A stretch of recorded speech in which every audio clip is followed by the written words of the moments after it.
Um, have you ever felt exhausted from trying to be perfect every single day? Oh, absolutely. I feel like that all the time. Well, welcome to the deep dive, everyone. Yeah, grab a cup of coffee and get comfortable with us today. Today, we are upgrading your English from a beginner to an intermediate level. Right. We want to help you move to a confident B1 level. But, we are also discussing a very relatable everyday struggle. Yeah, we are talking about the heavy pressure to do everything right. Yes, and we will discuss how that pressure makes us feel absolutely exhausted. Right. Just think about a normal day in your life.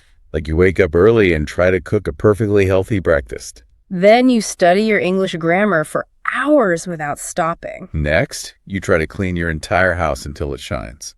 You want every single room to look like completely perfect. Because you think you must be perfect in every single way. But this pressure usually just leads to a terrible headache. Yeah, it leaves you feeling deeply tired in your bones. I mean, nobody can do everything perfectly all the time, you know? Exactly. Yeah. It is simply impossible for any normal human being. So we are going to explore this heavy feeling together. And, well, we will give you great new B1 words to describe it. Let us start by looking at this deep feeling of tiredness. You work much too hard every single day, right? Yeah, and your poor body really feels the pain inside. So, our sources use a fantastic English phrase to describe this. The phrase is called being burnt out. Yes, burnt out is such a beautifully descriptive feeling. Think about a small candle burning on your desk. Right. The candle gives off a lot of bright, warm light. But, the wax is your actual energy. So when you work too hard, the wax melts quickly. Soon, there is absolutely no wax left at all. Wow. The fire goes out because it simply cannot burn anymore. That is exactly what burnt out means for human beings. You have absolutely no energy left to give to anyone. Right, you gave all your light and heat to your work. The sources also use another amazing descriptive word for us. Yes, they teach us the word overwhelmed. This is an excellent upgrade for your vocabulary. Like, a beginner student usually just says, I'm very busy. But overwhelmed paints a much bigger emotional picture. It feels like you have a giant mountain of heavy work. Like a massive mountain of responsibilities stands high above you. And it feels like you are slowly drowning under it. But wait, why is overwhelmed a better choice here? Well, because saying you have a lot of work is just a fact. Why not just say, I have a lot of work today? Because it does not tell me how you actually feel inside. I see. So overwhelmed shows the heavy emotion of the situation. Exactly. It tells your friends that you actually need some help. But what if I just use the simple phrase, I am tired? Actually, I have to disagree with you on that one. Really? Why is I am tired not a good choice? Because you can be tired from playing a fun game. Oh, right. Or from watching a long, exciting movie. So the word tired does not explain the true reason. Okay, so pushing myself too hard is much more accurate. Yes, it paints a very clear picture of the actual reason. It shows the direct cause of your deep exhaustion. You did this to yourself by working way too much. You pushed your own body way past its healthy limit. Yes, that makes perfect sense to understand. Now that we know the words, we must ask a question. Why do we push ourselves so hard in the first place? Yeah, where does this heavy pressure actually come from? We truly desire total perfection in our daily lives. Right. Think about your everyday goals and dreams. Like, we want to get perfectly straight A grades in school. And we want to post beautiful, flawless photos on Instagram. We watch our friends go to fun parties online. Our friends always wear very nice, expensive clothes, This creates a heavy feeling called social pressure. Society quietly tells us we must be perfect all the time. But we need to understand the difference between pressure and stress. Yes, they are definitely not the same thing at all. Right. We must define the clear difference between them today. Pressure is the true, original cause of your problem. Like heavy demands from your difficult school or strict parents. Or your boss gives you pressure to finish a project. And stress is the bad physical result in your body. So pressure brings the heavy stress directly to you. Right. Pressure is the heavy wind, and stress is the damaging storm. That is a very helpful and clear way to understand it. This perfectly leads us to the comparison trap. Yeah, this is a huge problem in our modern society today. In simple A2 English, you might just say, I am not good. You look at other people and feel very small. But the B1 level uses a fantastic new idiom. Oh, what is that special English idiom? The idiom is measuring up. Does it mean feeling completely equal to other successful people? Exactly. But we often feel we are not measuring up. But does looking at friends on our phones really hurt us? Yes, it definitely causes a lot of emotional pain. Does social media actually make us feel like we are failing? It really does. Let me explain the idiom to show why. Okay, I am ready to learn. Think about an invisible ruler in your mind. So measuring up means we use this ruler on ourselves. Exactly. We measure our messy lives against perfect internet photos. You sit at your messy desk and open your phone. You see a friend smiling on a beautiful sunny beach. And you use your mental ruler to measure your worth. It is a very dangerous trap for your mental health. You will never feel good enough if you do this. Because those internet pictures are almost never real life. But you must stop measuring yourself against strangers on the internet. That is a very powerful and important lesson for everyone. Now we know that social pressure causes this deep stress.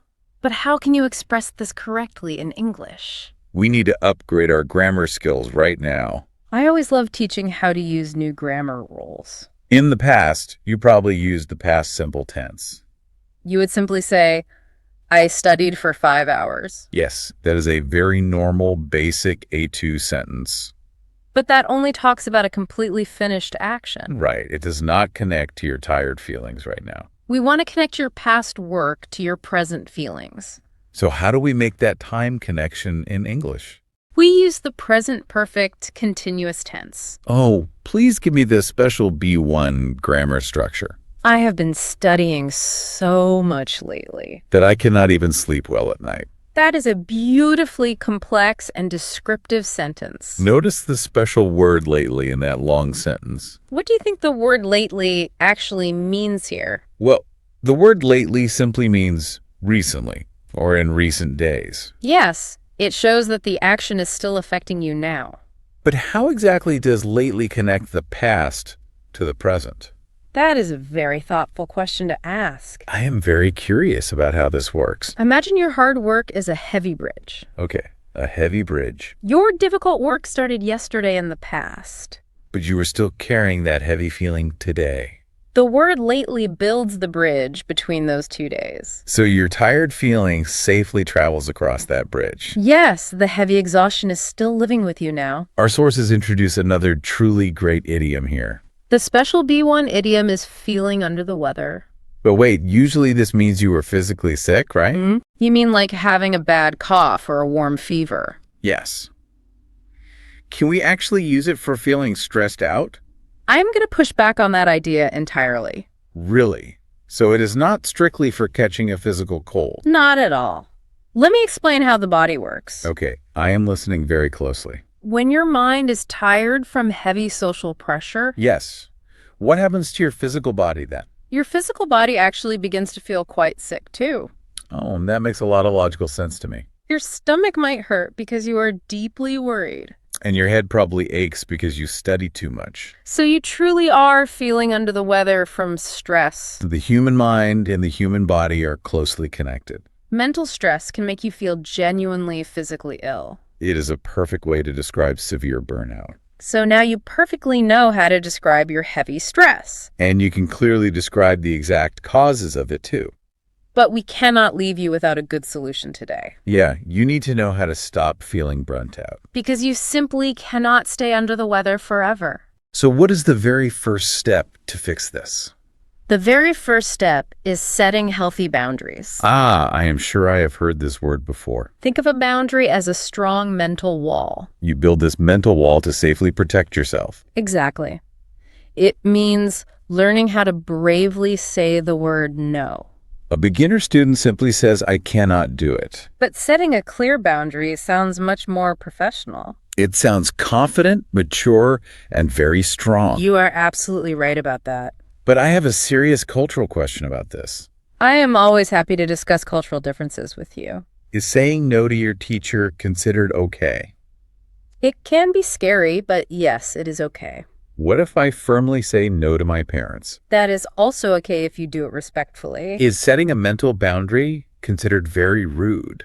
Well, that is a very common and normal fear to have.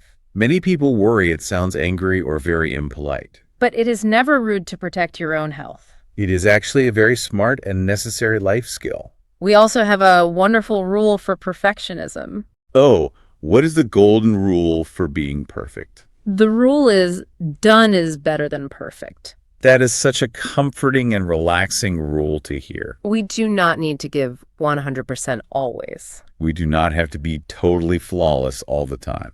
Sometimes giving just 70% is perfectly enough. Just finishing your daily task is a great victory. Next, we must quickly talk about self-care. Self-care means doing nice, gentle things for your busy mind. Like taking a warm, relaxing bath in the evening. Or reading a nice, quiet book in your bedroom. Or simply sitting quietly and doing absolutely nothing at all. This brings us to a really fantastic B1 phrase.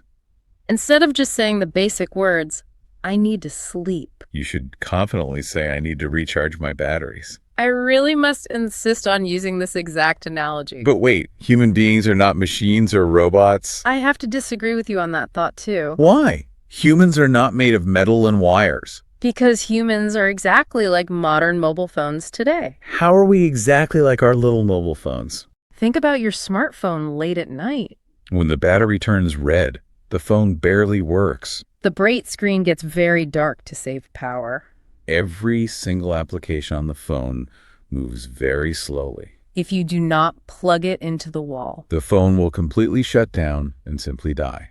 you operate exactly the same way in your life. If you do not stop to rest and properly recharge, Your body and your mind will shut down completely. so taking quiet time to recharge is absolutely vital. You must protect your internal battery every single day. Well, our warm coffee chat is almost over for today. We have covered so much helpful ground together. You have some truly powerful new B1 tools now. Let us quickly summarize your new English toolkit naturally. We really want you to remember these important upgrades. So instead of saying you are just very busy, You can explain that you feel overwhelmed lately. and instead of saying you are not as good, Remember that you are just not measuring up to illusions. instead of telling your friends, I need to sleep. Tell them proudly, I need to recharge my batteries.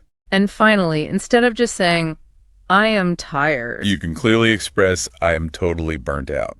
Those are fantastic natural upgrades for any English learner. You sound so much more fluent and confident already. We want to give you some final, warm encouragement today. Please remember, you do not have to be totally perfect. A truly perfect English speaker simply does not exist anywhere. You can be a wonderful English speaker with gentle practice. We want to remind you of one very important thing. You are enough exactly as you are right now. You are doing a wonderful, amazing job learning English. We want to leave you with one final, interesting thought. Think about this provocative question after our chat ends today. Take some quiet time to mull this idea over later. What is one small mental wall you can build today? What is one healthy boundary you can bravely set?